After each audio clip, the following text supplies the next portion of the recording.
All right. Technical issues aside, we'll get going. We're recording just now, so all right. Well, thank you very much for being here. I really appreciate it. Whether you're with us live or you're taking time out of your day to watch the recording, thanks for listening to us, letting us let you know what we're all about. I know many of you heard this talk many times before, but I appreciate you being here nonetheless. My name is Murray Finlay. I'm the executive director of Chicago Edge Soccer Club. I think I know most of you either personally or over email. I'm with Gavin Richards, who's going to be doing the assistant job tonight on the Q&A. And if we can work out the technical issues, he's going to be admitting people as we move through the chat here. So still nothing, Gav? Are you No, still they're not not able to showing admit up for me people? to let them in. I don't know All right, why. I'll keep doing that periodically. I think it's calmed down now, so I probably don't need to do it too much. So, all right, meeting is recording, so we will get going. So, I appreciate you joining us. This is what we're going to discuss tonight. We're just going to have an overview of the club, just to give you an idea of the size and the scope of our organization, who's who at Chicago Edge, so you know who to approach with what question, just an outline of the season dates and what happens at what time during the year, club goals and core values, why we do what we do, and just some helpful tips to navigate the club and really maximize your players' experience with us. That's gathered from many years of doing this. Talk a little about player development because that's always important, and then some tips about good sports parenting, which is always important. Just ways to maximize your players' youth sport experience and make it all it can be. I'm going to get slightly distracted just to help get people admitted here. All right, there we go.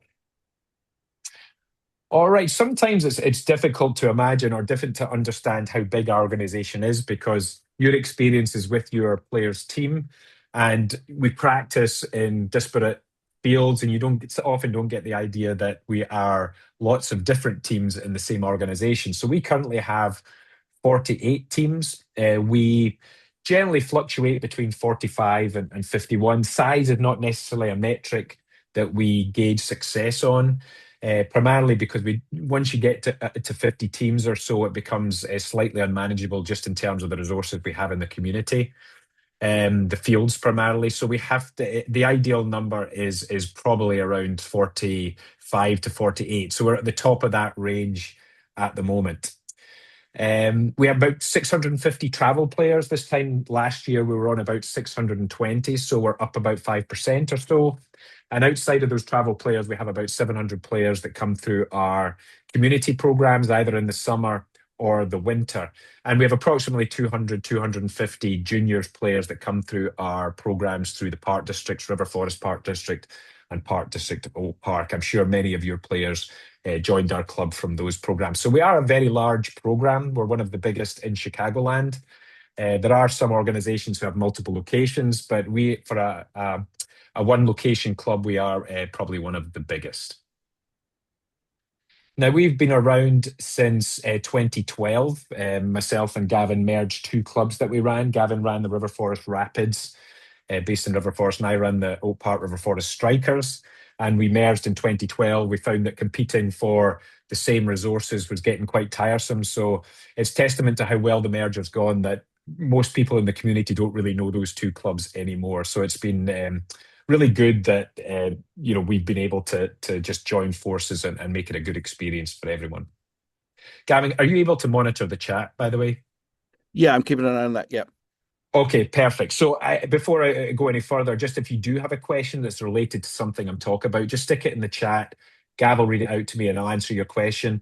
Alternatively, we do have a question section at the end, so you can also save your questions to the end of the meeting.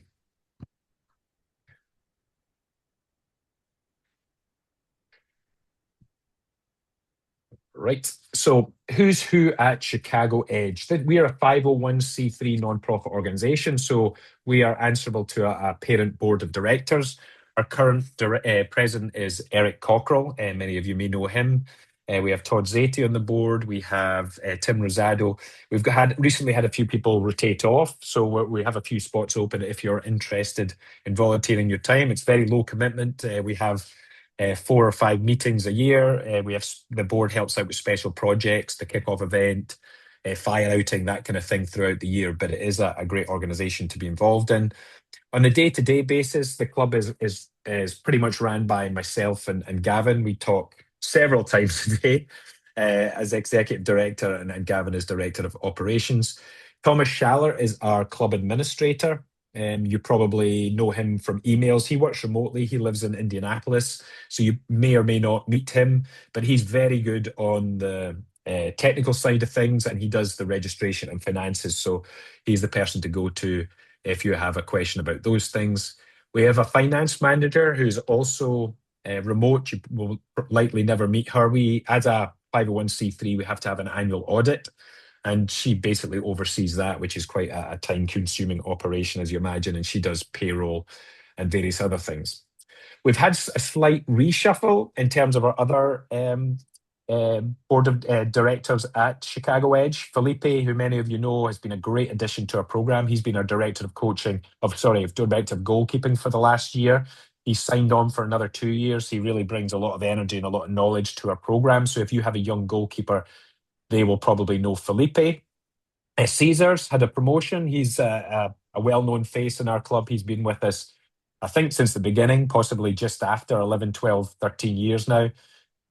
So basically, it's Caesar's job. He was the director of the development phase, so just looking after the younger player in the team, but he's moved across to be a director of coaching. So as I said before, a lot of our teams, it's not like the old days where we had Limburg of an evening and we had 7 different teams and groups and coaches working together. Everyone's on the same page, delivering the same session, same curriculum.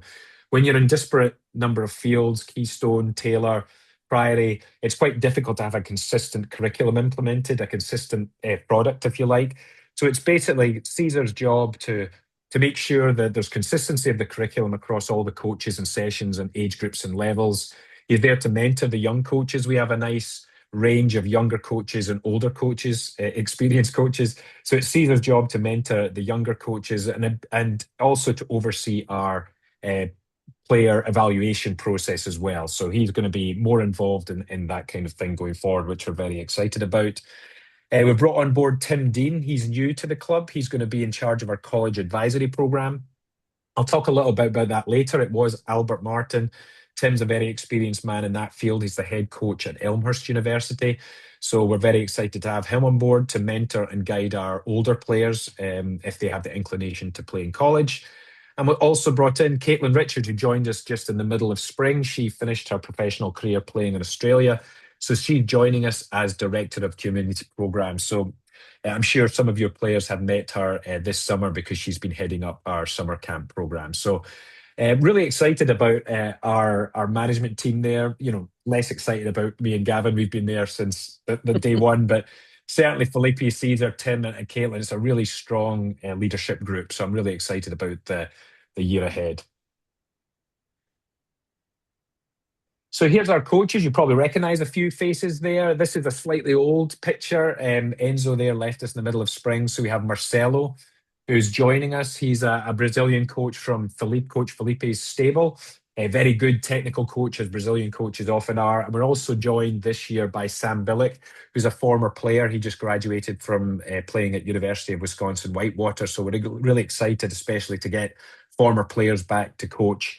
Every single one of our coaches who finished the spring is joining us again. So the entire team's back, which is a lot harder than it would sound because soccer coaching is quite a transient profession. You know, it's evenings and weekends. It's difficult to balance with other family obligations, other professional obligations. And a lot of our coaches have other jobs as well. To have such a consistent coaching group as we have is really unusual. And it really helps to make it a good experience because that institutional knowledge that those coaches bring year on year really helps the program. And I like how many of our players know multiple coaches in our club. They don't just attach me or they don't attach Caesar or Gavin as just being the club. They know lots of different coaches. I think that breeds a sense of loyalty and belonging that many clubs don't have. Some of our coaches, as I said, do it as a second job. Some have full-time jobs during the day. You know, Coach James is a Spanish teacher. Coach Des is I'm actually not sure what Coach does. I've known him for a decade. I'm not sure. I know he has a job.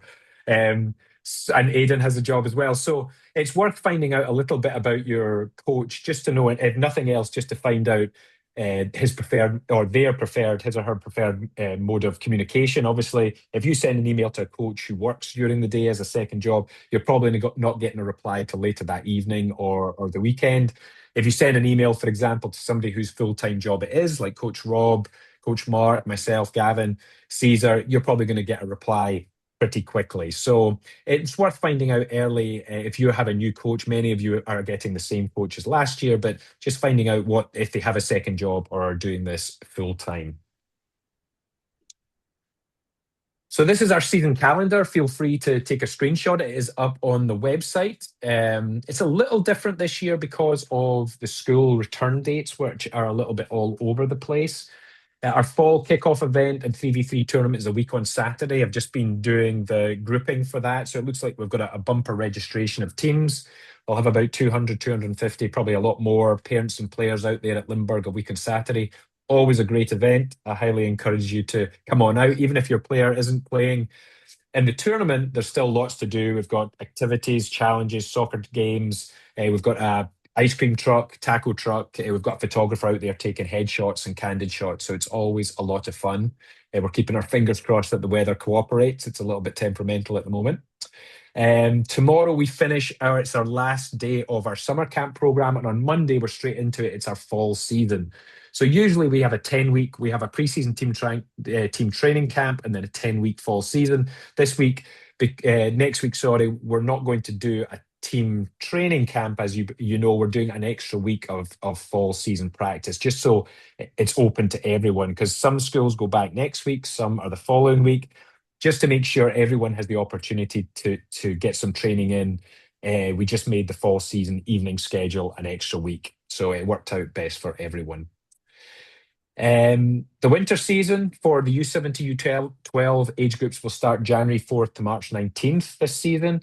In November, December that they take off, we run our community program, Winter League and OPRF Winter Clinics, which are always very popular. We have about 600 players coming through most winters for that program. Our older teams run all the way through winter, 17 weeks, November 2nd to March 19th. We get 2 weeks off for Christmas and New Year.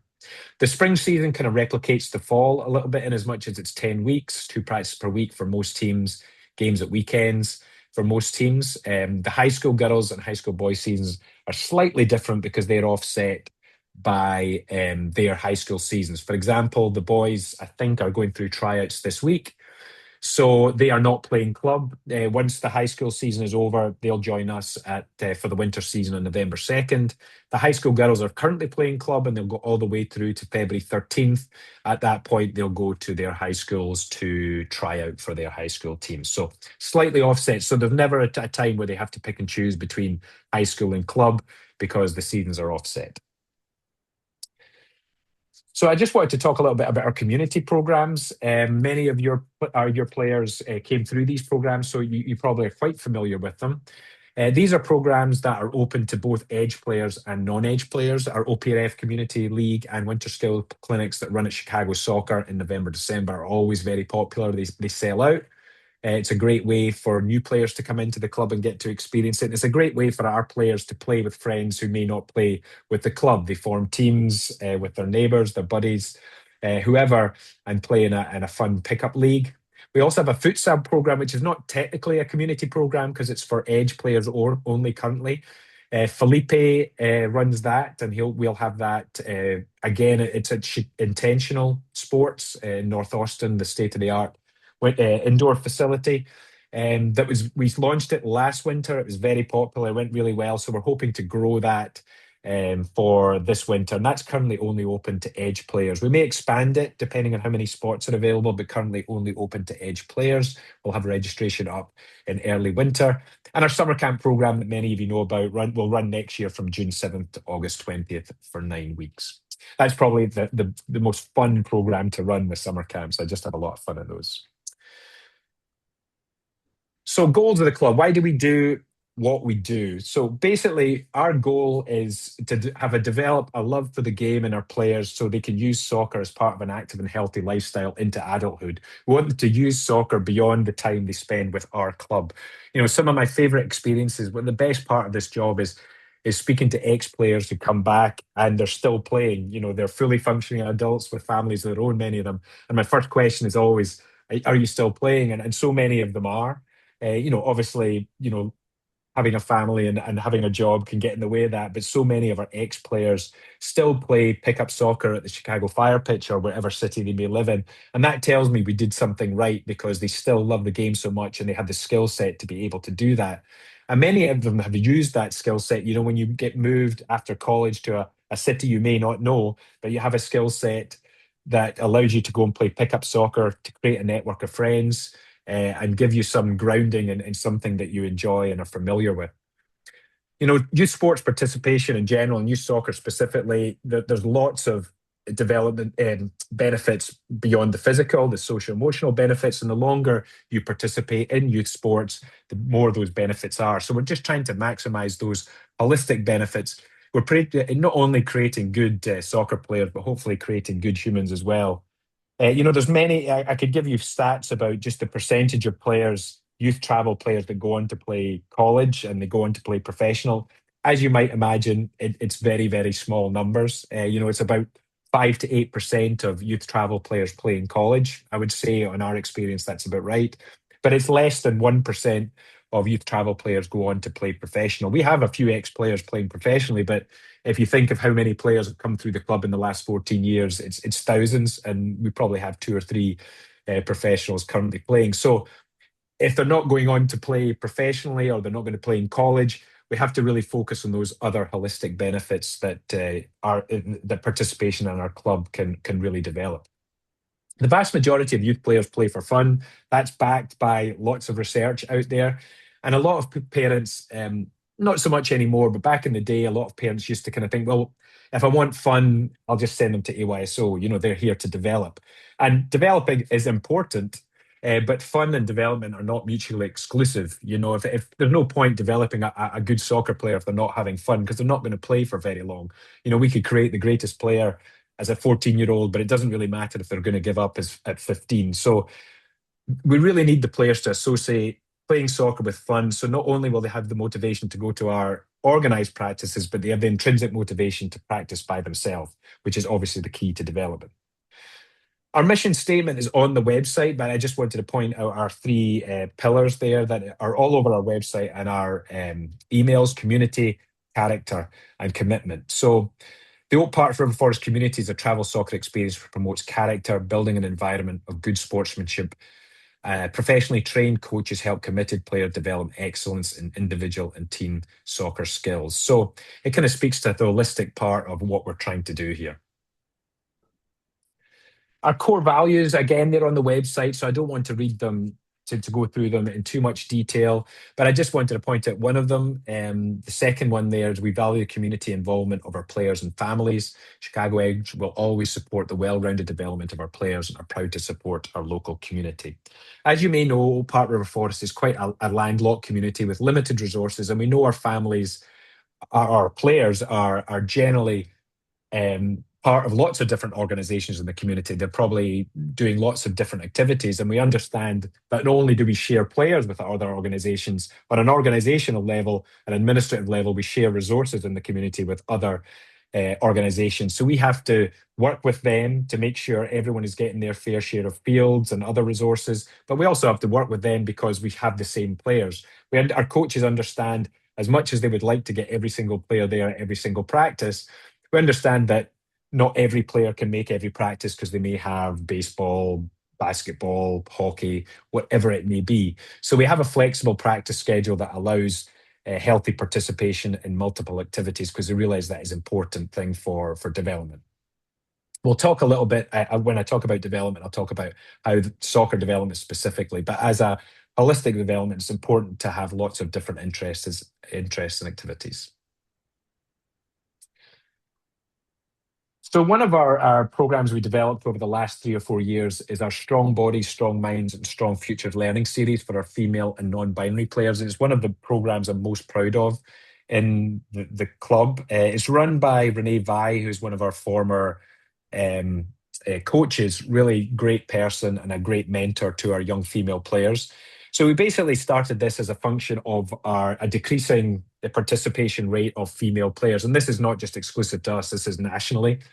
Back in the day when I started in 2003, our club was probably 50% girls, 50% boys, because we're just coming off, if you remember this, and I'm dating myself, we're just coming off the 1999 Women's World Cup, which was a big deal. It was in the media almost every day for months. So there was lots of young girls wanting to play soccer and aspire to play for the US national team.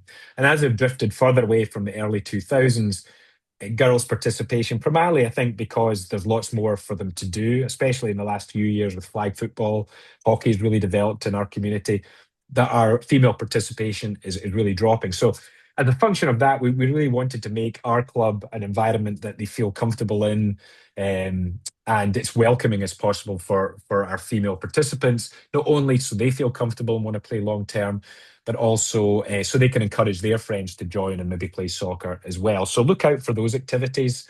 We email our female teams. It's usually once every quarter we have some different get together event around a certain topic. So it's a really good program that I highly encourage if you have a daughter playing to get involved with. So quickly about our college advisory program. I know many of the parents here looking at the list are parents of younger players, and going to college is a terribly abstract thing at the moment, a little bit frightening, but it will come before you know it. Believe me, I'm always surprised when we have our leaving party for our seniors. I could have sworn they just joined the club as an 8-year-old last week. But time marches on and it will come sooner than you think. If your young player has the inclination to go play at college, it's quite a convoluted process, very competitive, even more so in the last 2 or 3 years, as a lot more international players come and play in college. So the spots for domestic players are getting less and less. So it's a very convoluted process, and we have an advisor who's very knowledgeable about it to guide our young high school players through it. Tim is somebody I've known for many years. He's an expert in his field. He works as a head coach at Elmhurst University, and he works full time working with high school players to get them into various colleges. And it could be all levels: D1, D2, D3, NEI, JUCO, club, which is a big thing, more so in the last 5 to 10 years. We have players playing at all levels. There's some headshots. I've known a lot of those players on the right for many years. A couple of Coach Dez's boys there, all excellent players, all very motivated, all great humans. So if that's something your young player might be inclined to do in years ahead, obviously a lot of very early for many of you, we have the support system available to help you get there. Here's some tips to navigate the club, kind of based on mine and Gavin's experience and talking to parents over the last few years. Please download our app, our Sprocket Sports app. That has everything on there. Calendar events, it has everything team related, everything club related. That's your primary resource for information about the club.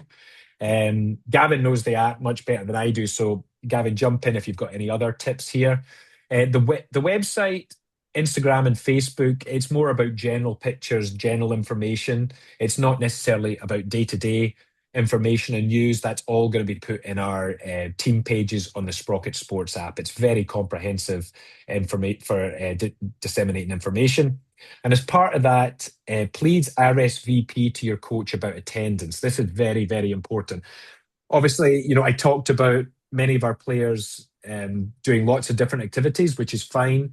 But to manage that as a coach, it's very important to let your coach know whether you're going to attend a practice and a game, particularly games, in a timely fashion. So if you know, and as far as advanced as possible, that you won't attend a game, please RSVP or tell your coach, because a lot of our coaches need to bring in guest players and you need several days to do that. Telling your coach that you can't make a game the morning of the game just doesn't help him, because he's not able, or they're not able, he or she, to get a guest player in there. So please RSVP diligently on the event calendar in your Sprocket Sports app.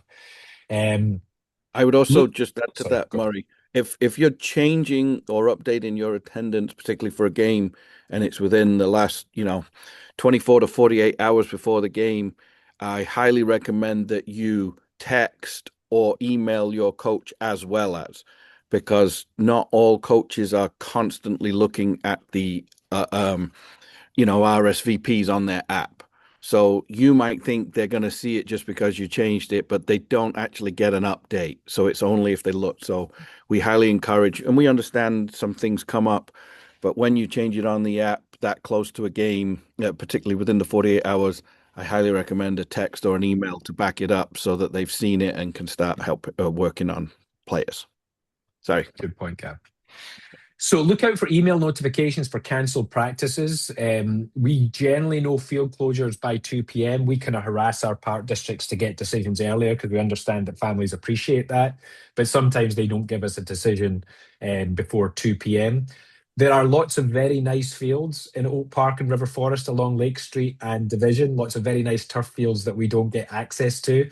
And so we sometimes get emails from parents when a fields are closed that, oh, I've just driven past Lake Street and it's wide open. Can we jump on? Unfortunately, as much as we'd love to jump on there, that's not the way it works. So, if we jump on a spare turf field without a permit, we get in lots and lots of trouble and risk access to our other fields.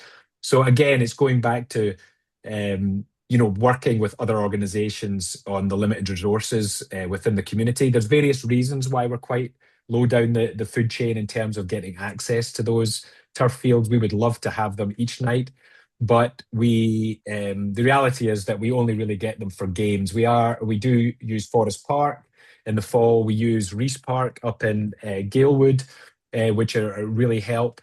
But in terms of all those very nice turf fields along Lake Street and Division, we really try every year to get access to them. But there are other groups who are higher up the pecking order that tend to get there first, unfortunately. Now, who to go with questions? Your primary contact and interface for the club will be your coach. So if you have team-specific schedule questions, specific player feedback, team dynamics, minor discipline issues, you would just talk to your coach about those. So that's your primary person of contact. If you have questions about fields, uniforms, tournaments, and schedules, please go to Gavin. He is on top of all those things.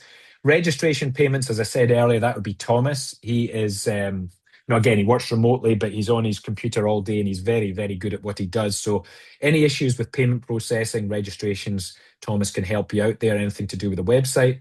And then if there's an issue with your coach and you don't feel comfortable going to your coach, that's where I come in. You would talk to me about your coaches, programs in general, and major discipline issues. Unfortunately, come up time to time, and I deal with those. But in general, if you're not sure, if you email me or Gavin, we'll answer your questions or direct you where to go pretty quickly.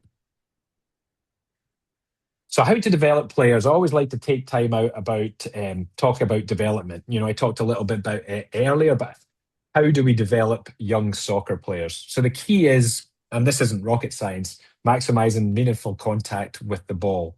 Lots of touches. You'll see us playing lots of small-sided games. I get the impression, especially novice coaches, feel they have to coach. They have to be seen to be coaching because you are the coach. But that's almost detrimental to development. Experienced coach sets the environment so the players learn themselves. And it has to be dynamic. It has to replicate the game. It has to mirror the game. That's why we play a lot of 2v2s, 3v3s, 4v4, because they're repetitive, dynamic instances that are replicated in the real game. So players can practice those necessary skills over and over again. And we understand that the kids, this being America, have lots of different things they could be doing other than playing soccer. So when they're at practice, we really need to maximize ball contact, get as many touches as possible. There's a saying in coaching: no lines, no laps, and no lectures, which is the old school coaching. That is a definite no-no in our curriculum. Lines, one player is doing something, there's lots of players doing nothing, so they are banned. Sometimes in some activities you have lines at the beginning, and if it's dynamic enough, they disappear pretty quickly, and that's different. But laps are a different no-no. Sometimes our high school players do conditioning. Laps may be a part of that, but that aside, laps are not acceptable. And lectures, we try and keep coaching points very brief. So I know myself, my weakness is I talk too much during a session because there's lots of information I want to get across, but you have to fight that inclination because coaching points, you should get in, make the coaching point, get out, let the kids play as much as you can. Development isn't linear. Players will develop quickly at times, especially, in that 7 to 9 age group. You can see them getting better week to week, and you think, "Whoa, my player is going to be fantastic," because they've got so much better very quickly. But as they go through that prepubescent phase, especially as they go through puberty, they can plateau as their body grows. Coordination sometimes goes off. As teams get better, they play against better players, so you get less successful with the same skill set, if that makes sense. So development isn't linear, it isn't easy, and it goes quickly, it plateaus, it goes quickly again. So I think just keep that in mind as you go through this experience with your child. I answer a lot of calls in spring, especially from successful teams in fall. They might have won their division 8-0, which means they get promoted to a higher division. All of a sudden, they are 2-6 and they're losing games. And I'm talking to parents who are saying they just got worse. Well, they didn't get worse. They went up a level and now they're playing better players. So they're not as successful as they used to be. And I'll talk about this in a little bit. It's important to separate the outcome with the process. Concentrate on process things, outcomes, not on the outcome of the game in terms of winning and losing, if that makes sense. We want to preserve enjoyment and belonging. Fun certainly isn't the opposite of serious development. As I said before, a technically excellent program that children don't want to attend isn't a successful development program. And mentioned briefly intrinsic motivation, and this is key. All those players I had up on the slide before that play in college, they were players who had intrinsic motivation to go out and play by themselves. And that really is the key to development. You don't need to go to really expensive soccer programs to really get better. And I say that with a self-awareness, knowing that I run many of those programs. They help for sure, but really the difference maker at those higher age groups, if you want to play in college, you want to go pro eventually, or whatever your soccer goal is just getting out and playing yourself. I go to lots of lectures about talent ID and development, nationally. And, there's been a lot of navel gazing in the last few months about why the US men's team can't put a team that competes against the big guns every World Cup when we have 7, 8 million youth soccer players in this country. And I think they basically boiled it down to the kids don't play as much as their European or South American or African counterparts in their spare time, because this is America. There's lots of other things compared to other countries that they could be doing. So that time is taken up doing lots of fun other activities, which is completely healthy. But in other countries, myself, for example, when I grew up in Scotland, if you didn't play soccer, you didn't really do anything. Golf on a Sunday, maybe. But you were out there playing because that was your only option. It was the 80s, so there weren't any video games either. But, it's developing that love for the game that leads to the intrinsic motivation. We really want your kid to go out and just pick up a ball and just practice themselves, or go out with their buddies and practice with their buddies, play 2v2, 3v3. And that's when those nice turf fields come into play, because they don't get muddy, they don't get rained off. So I know the kids that are going to develop quickly, because when I drive past those fields, I can see those players out there just playing pickup soccer themselves, and that really goes a long way. So it is their experience, and it's difficult to develop intrinsic motivation because the more you push them, the less intrinsic motivation there is. So it really has to come from your young player to really get it out in there and practice, outside of practice, And don't confuse team performance with player development. As I said before, as your player gets better, they play higher levels and they play against better players. So it's really difficult to separate the process from the outcome sometimes, especially when you're moving between levels. We have 4 levels, as many of you know: Premier, Select, Competitive, and Travel. And I can't tell you how little it means at the younger age groups what level they are on. When I look at our best players that have come through the program at the U18 level, most of them were on Select, Competitive, some were on Premier, some were on Travel, some didn't play at all. You can't really tell at U8, U9 what level they're on, where they're going to end up at U17, U18. So players move between the levels. It's just a different environment for them to develop. Developmentally, is a benefit to be in a team with players as close to your level as possible. So the best players don't hog the ball all the time, and there's no players that are out of their depth. So we try and keep the players at a close level as possible as we can, and that really helps development. And to give our players as much opportunity to play, we have our clinics on Friday night, which is just open free play, which is the best type of fun pickup soccer. And we have an open practice policy. So many of our players don't know this. If you want to pick up an extra practice, you are welcome to do so. Our practice schedule is online. You can go on there, pick another practice, let me know. I'll okay it with the coach, and it's almost always okay for your player to pick up another practice, especially if they missed their own practice. So we really like our parents to have the opportunity to play as much as they can, and that gives you the flexibility to do that within an already busy schedule. Now, multi-sport players against early specialization, there's lots of holistic benefits as well as athletic benefits to playing multiple sports at younger age groups. But I will say soccer is an early specialization sport. It's very skill-based.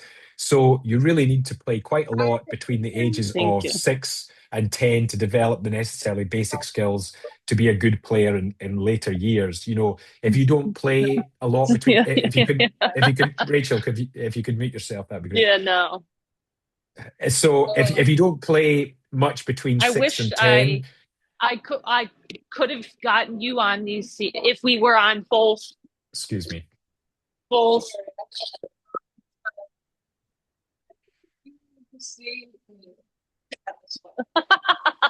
Because you're going to be out like a.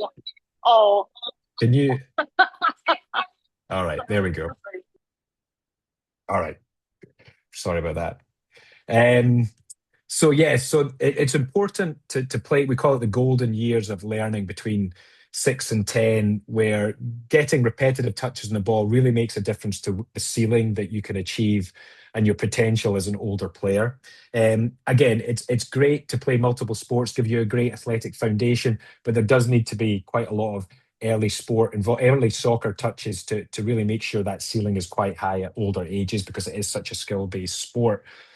So it's fine as you move through to play lots of different sports, but you've got to understand that, if a player goes to every single practice they will develop soccer-wise faster than a player who's making one practice per week. I know it's common sense, but you do have to manage your expectations if you're only making one practice a week or not making any practices because you're doing multiple activities. Again, it's fine to do multiple activities, but just manage the expectations in terms of how quickly your player is developing. So being a good sports parent, I used to think before I was a sports parent that this was just common sense and being a good person. But when I became a sports parent, I discovered that it is really quite hard. It is harder than I would imagine. So I know this slide is quite wordy, but I think I couldn't really work out what to delete because it's all quite important. So I want to go through it point by point. As I said, focus on the process rather than the outcome. So focus on effort and improvement. The result doesn't matter. I can't tell you how little the result matters in terms of development. You can learn something and get better in a defeat sometimes more than a victory. So focus on how much effort your player put in and what they did that they didn't do a week or 2 weeks before. Praise hard work and persistence. Let the coach coach. That's important. Please don't give tactical instructions from the sideline. I can't tell you how detrimental that is to the whole experience. Oak Park and River Forest generally produces good families, well-adjusted people. So we don't necessarily have a problem with that in our parent group, but sometimes, I do have to run interference on some otherwise very nice people who go quite crazy on the sidelines. So just remember, I know many of our parents play soccer, and when you look at your player playing, you probably will see them out of position quite a lot. Resist the temptation to shout at them to get back in the position. When there's lots of parents shouting instructions, it may not be what the coach is telling them. It gets confusing. It just detracts from the whole experience. So please resist the temptation to coach from the sideline. Ask the right questions after. Again, focus on the process. And I find myself doing that when my daughter came in from, let's say, an underwhelming soccer performance. My first question was, did you win? And I realized, I've been telling parents not to do that for 20 years. It's, did you have fun? What did you learn? That kind of thing. Process questions. And allow children to make mistakes. Mistakes happen all over, all the time. Even the best players in the world, for those who watch the World Cup, the best players in the world make mistakes all the time. Soccer is a game of mistakes. So we want the players to be comfortable making those mistakes because that's how you learn. And if our coaches model good sportsmanship and our parents model good sportsmanship, our players will model good sportsmanship. And part of that is respecting officials. I know it's hard when a referee clearly makes a bad call. I feel your frustration and the coach feels your frustration. But many of our referees, particularly our young referees, are kids that play for the club. I know them personally. And we've had issues and we have difficulty hiring young players to referee. And we've been okay compared to other clubs. But I know generally this is a problem in Chicago and nationally, is being able to get kids to start refereeing just sadly, because of the abuse from parents. So please respect the officials, because there are players, there are sons and daughters, and it could be your player in a few years being that referee. So please do not second guess referees. If there's a bad decision, let it go. It happens. Support the coach appropriately. If there's something that happens in a game, please approach the coach, but not after the game. Sometimes after the game, a particularly emotional one, perhaps, no good conversations can happen. So we have a 24-hour rule. If there's something happened in a game that you want to talk to the coach about, please do so the next day. Okay, resist the temptation to go over there and talk about something, because usually it's emotive and nothing good will come from that. The next day, write an email, call them, talk to them in the field about your concern, but please give it a day before you do that. And keep youth sports in perspective. Soccer is a very, very hard sport to do. It's very dynamic. Learning the skill or having the appropriate amount of skill to be able to control a ball and pass a ball effectively takes years. A child can't do it after just a season or two. So if they make a mistake, that's fine. Keep it in perspective. This is a long process. We don't really care how good the kids are when they're 9 or 10 years old. What we really want are good players at 16, 17, 18, and they have the opportunity to maybe play in high school, maybe play beyond that. But the results and all those things don't matter. The experience should be fun. I realize, fun experiences are not always enjoyable. I used to run when I was a younger man triathlons, but in mile 6 of the running leg of a triathlon, by no stretch of the imagination is fun, right? But the overall experience is. So at times you will lose a game in the last minute. You might come up against a team where you're overmatched, and that experience is not fun, losing a game in the last minute. But the overall experience should be enjoyable. So keep it in perspective. This is a long-term plan for 8, 9, 10 years, or however long your son or daughter is with us. So in the moment, things can go up or down, but please keep it in perspective of the long-term plan, because it will be over before you know it. It really goes really quickly.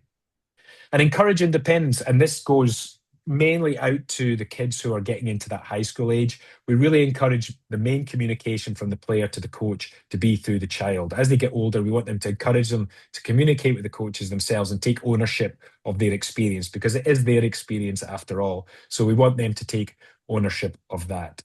A simple philosophy, I know that was wordy, can be boiled down to before the game, have fun and work hard. For those players who have been on my summer camps or I've coached before, my only 2 rules is you have to have fun and you have to have work hard. I added be safe, but doesn't trip off the tongue as well as have fun and work hard. During the game, cheer and encourage on the sideline. If you want to stay silent, that's perfectly fine too. After the game, I loved watching you play. Be careful of the car ride home. Lots of damage can be done in the car ride home for an away game. Do not analyze the game on the car ride home. If it's been a defeat, your child might be a bit disappointed, feel bad about themselves. Talk positively about it. But if your child wants to talk about the game, have at it, of course. But just be careful about not being negative on any car rides home and analysing performance. Now, in terms of how to maximise your player's experience with us, we do have some parenting resources on the website. When you go to your dashboard under resources, we have lots of little video clips of different situations provided by Changing the Game series, which is John O'Sullivan runs. It's a guy I know quite well who works with youth sports parents, just telling them how to manage different situations and helping their player maximize their experience. I realize I didn't share the sound, so I'm going to play this in the knowledge that it might not come through. So Gavin, if you can't hear this properly, just let me know and I'll stop it, but I'll give it a shot. This is a video about dealing with disappointment. No. Can you hear? What's that? No, Can't no hear it. sound. Okay. No. No sound, of course. All right, so that's just a bit video. They're only 1-2 minutes. There's different topics. This is dealing with disappointment, how to approach your child after a disappointment game or a practice. Car ride home is one specific video in there, but please just take a look over it. It really gives you the tools to make the experience that your child will have with this as good as possible. And not just with us, with all their youth sports organizations and activities. That being said, were there any questions on the chat, Gav, as we move through there? No. Okay, Hold that's on. unusual. Now we got one. Okay, go. Can you talk about policies around guest players? Yes. Some rosters are well rostered, so those teams who are well rostered generally don't need any guest players. There are some teams who are slightly less rostered that will potentially need guests every week. It's at the discretion of the coach if he thinks he needs guests or they think they need guest players brought in. Usually we try and for a 7v7 we'd have at least 9 players, or in 9v9 we have at least 11 players. We don't like to go into games with no subs. That's a little bit of a disadvantage even though it's good game time. For 11v11 we try not to go into games with less than 15. So if a team dips below that, usually a coach, he or she will get some extra guest players for either from a level below at the same age group or the age group below. Does that answer your question? Yes, I think so. We have one here. What to bring to the first practice? Good question. So your coach will probably send an email. By now, most people probably have heard from their coach. Every player at their practice should wear their training gear that they got in their equipment package. So the white Chicago Edge training t-shirt, navy socks and shorts, shin guards and cleats. A ball would be very helpful. Definitely a ball. Yeah, definitely a ball. Definitely a ball. That does help at soccer practice. But we try and strive that I definitely get the impression that every player looks the same and is wearing the same. It develops a team cohesion and a bit more focus and makes the practice look much better, I think. So yeah, that's what to wear and what to bring. If it is cold, their Chicago Edge jacket and tracksuit bottoms would be fine too. We were recently accepted into National One League. What does it change for players? Well, the National One League is a midweek league. National One was a merger of the old NPL League and the Midwest Conference, so it's quite a high level. It's which our highest level teams play in. It's midweek either at Bridgeview or Olympic. Usually the teams who play in National One League midweek, have their 2 practices and play in the regular leagues at weekends. So that's usually our Premier 11 teams, which is the level of teams that is our highest level. So they have 4 activities a week, 2 practices, National One League, and the weekend league. Going back to going to different trainings, are players welcome to train with higher level teams in addition to their own? Yes, they are welcome to do that, but they need to let me know so I can, or let the coach know so we can just make sure it's appropriate. Yeah. Number one, and there's not too many not too many players going to the same session. So generally it's okay, but we don't want any player to be out their depth or not set up for success. So please just email me and let me know which session you're planning to go to, and I can discuss it with the coach and let you know. It's almost always all right, but it needs to be appropriate and numbers are appropriate too. Beyond the board mentioned in the presentation, are there any additional volunteer opportunities for parents, and is there a mandatory minimum requirement? Sorry. No, not at all. It's a fully professionally run organization. There used to be, certainly. We'll accept help, of course, at some of our events, the 3v3 tournament, the kickoff event, we always need help with.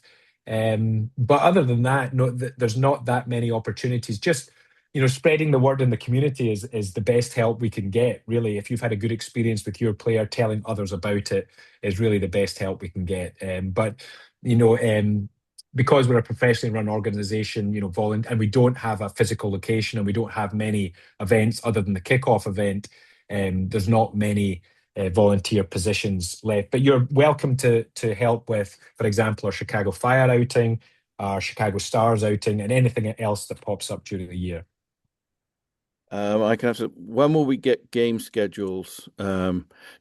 Basically, they're being worked upon right now. So the girls one should be probably out within the next, I'd say, less than a week or about a week, and the boys maybe a little beyond that because the boys leagues only just started on their schedules like earlier this week. So I would say in the next 7 to 10 days, we're right on schedule for when they usually come out. No league, well, outside of N1 and things like that, no league games will be starting on the weekends till after Labor Day. And then I noticed there was a couple of questions about delays in the uniform package. Yeah, I can speak to that. Basically, there is a slight delay going on right now. It's not to do with European sports. It's actually to do with a supply chain that slowed things down. Mainly for Adidas, but I have a feeling it's more than just Adidas. So there is that did create a bit of a backlog, but you should be getting them soon. There is a phone number that you can reach out to European sports as well if you want to double check that and see where they're at. But yes, that is something that is happening right now that it's basically beyond our control and European sports, but I know they are getting back on track. And I know they're working very hard to get them out because I was up there last week when they were doing some of it. And then there was one from Kim about the when will next season? I'm guessing that's winter practice schedules be out. I'm guessing the winter schedule. We haven't even started the fall yet, so the winter schedules usually come out. I would say around beginning of October, I think. We try and get them out a little sooner if we can, but we're obviously once we have all our space for sure nailed down, then we can start on that type of thing. So usually if I remember last year, winter season was somewhere around end of September, beginning of October, I think we had it out. And then I think they asked about what to wear if your gear's not here. If you're a brand new player, I get it. That's a little tough. Just wear appropriate soccer clothes, soccer thing. If you're already a player and you existing player, sorry, and you can wear some of your old gear for now until it comes. But I'd be very surprised if you don't start receiving stuff soon, unless of course you just literally ordered it like last week. Then it's going to take a little longer than that. In terms of the schedule, we get it out as soon as humanly possible. We understand if family schedules are very tight, so we do our best. But we are only as quick as the park districts because we have to wait on them to give us our field allowance, and then we set the schedule after that. We're ready to rock and roll very early, but the fact of the matter is the park district don't get our field allowance because they're waiting for other organizations that don't work as quickly. So as soon as we get our field allowance and know what field space we have, Gavin gets going, fitting everything in and producing it. So we work as quickly as we can, but sometimes I realize we would like to be much quicker. Yeah. Was it about explain the reason behind the big change of team structure, which is the age grouping thing? Oh, the age grouping. Yeah. So in 2016, we used to be grade age. So it was based largely on grade age. It's not exactly grade of age, obviously, because grades are September 1st to August 31st. It is August 1st to July 31st. So it's more closely linked to academic age grouping. In 2016, we switched to year of birth, mainly to align to international standards. But obviously, the number of players or the percentage of youth soccer players in this country playing international competition is so small that it was pointless, quite frankly. And it led to a drop in participation because school buddies couldn't play with school buddies. So they worked that out. After a few years, youth soccer was losing players. So we're switching back to more seasonal age, but more closely aligned to academic age grouping. So basically school buddies can play with school buddies and they're more likely to start playing soccer, engaging for the first time and staying long term. So it's a good move, but it does cause I understand it causes a bit of disruption when we move to that. One was about ball size. Basically, any of the kids pretty much playing 7v7 are using a size 4 ball. That includes also 9v9 ages use size 4. You will not switch to a size 5 until you're a U13, basically until you go to start playing the 11v11 size. Technically, our U7s use a size 3, but to be fair, if you know, it's not the end of the world if your 7-year-old has a size 4. It's not the be all and end all. So, but the biggest one is you'll use size 4 for quite a while, like U8 through through end of U12, and then U13 and above will go for size 5.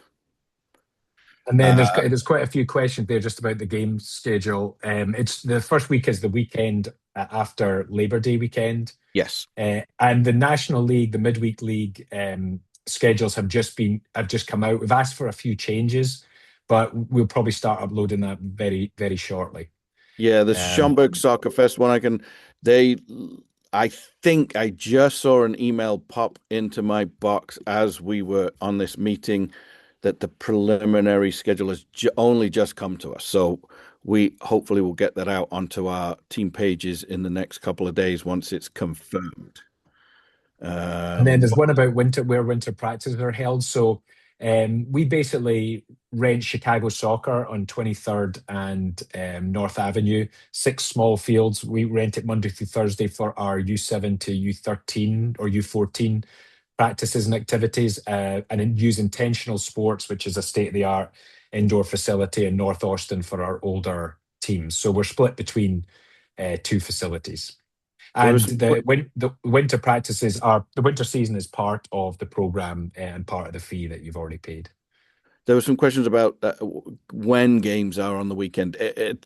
I'll be honest with you, that's hard to pinpoint because when we're playing in a travel league, we're not in control of all the kickoff times of various other places. So typically speaking, a lot of the clubs will try and keep 2 Sunday games, but more and more over the years, that's just not possible. So to be fair, you could have Saturday games and Sunday games. We try and keep some of our home games on a Saturday to later in the afternoon if we can, because we know River Forest Youth Soccer and AYSO tend to play Saturday mornings and into afternoon.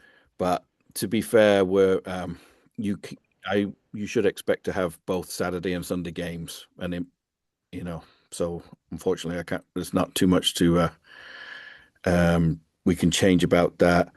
I saw someone talking about Don was talking about that European Sports had talked about a loaner jersey. This is true. They do have some loaner jerseys. So if you're getting close to, say, Schaumburg Soccer Fest or the league beginning and you haven't had your uniforms yet, as long as you've ordered your uniform shirts, you can go to European Sports and they will give you a loaner set of the actual uniform shirts. And then all you do is when yours are ready, you return the loaner set and they give you your official ones with your number on the back and so on.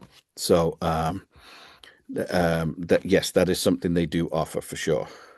I saw, sorry to cut you off. I saw one from Kevin saying what they haven't heard from the coach. That may be a email communication glitch. I'll double check because all the emails should go out, but if not, I'll get them to send one to you, Kevin. And then Brian, will the pre-Premier 11 teams have a third? No, they don't have a third practice. They've got 2 practices. The additional activity for the pre-Premier 11 teams is the National One League, I believe. But let me just double check that for you. I don't have it in front of me, Brian, but I'll get back to you about that. Yeah, there was one. What is the number? Which I think they meant for European Sports. That should be somewhere when you go to their site, when you click on our uniform links and it takes you to European Sports, the one you want is the Schaumburg one. I do not have that in front of me right this moment. Murray, if there's anything else to answer, I will try and pull that up quickly. Okay, yeah. At what age do we start to see the kids? All our travel ages, the kids are split into 4 levels. That's a lot of age groups, particularly on the girls' side. We don't have 4 levels. There's not enough players, so we just have Premier Select, for example. We might have 2 teams, but on most of the boys' age groups where we have 4 teams, it's Premier Select, Competitive, and Travel right from the start, and we start travel at U8. The juniors academy are not split up by levels yet, but U8 to U18 are our travel levels. Okay. All right. Yes, the number at European Sports, and they then should be able to direct you to the people that would deal with the retail and team sales, is 847 490 9000, meaning 9000. 847 490 9000. And you can find that. That's pretty much on their regular if you go to their contact stuff on European Sports. Okay. Yeah, again, yeah, the coaches should have sent emails by now. If not, one will be coming very soon in the next couple of days. There'll certainly be one before Monday, just giving you some insight about what to bring, expectations, that kind of thing. So I'll chase that up. For Edge Juniors, the 3v3 games already in the app. Yeah, are those the only games for the season? For the juniors, yes. Yeah, for because the juniors haven't travel soccer yet, so they do their practices and then they have pickup scrimmages 3v3, 4v4 with other local travel organizations. So yeah, that's the only games. When I was looking, did you answer the question about when do we split into 4 levels? Yes. Yeah. Okay. All right. Good. Then that was the only one. Yeah. And Brian, I'll get back to you about that. I don't have the spreadsheet in front of me, so I don't want to give you the wrong information there. Is there an extra fee for Schaumburg Soccer Fest?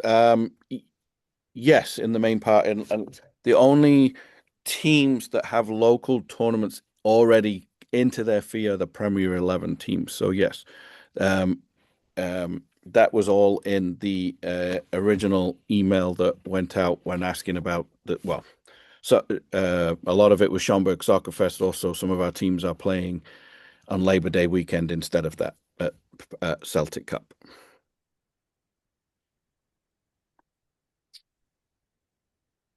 Okay, I think that was all. Brian, I'll get back to you about that pre-Premier 11 question when I just need to get off my onto the spreadsheet to double check. Did we miss any questions, Gav? I don't think so. I thought we pretty much got to them all. Okay. Okay, great. Well, hopefully we have answered all your questions. Hopefully you're a bit more familiar with our program if you're new to the club. It's great to have some new faces. Obviously, we've had a lot of families here have been with us many, many years, and I know them very well. So if I have not met you, myself and Gavin are very approachable for the most part. So feel free to come up and have a chat if you see us wandering around the fields, as we do quite often during the season. So again, we're looking forward to a great season, and thank you for being part of our club. Thank you. Thanks. Have a good night.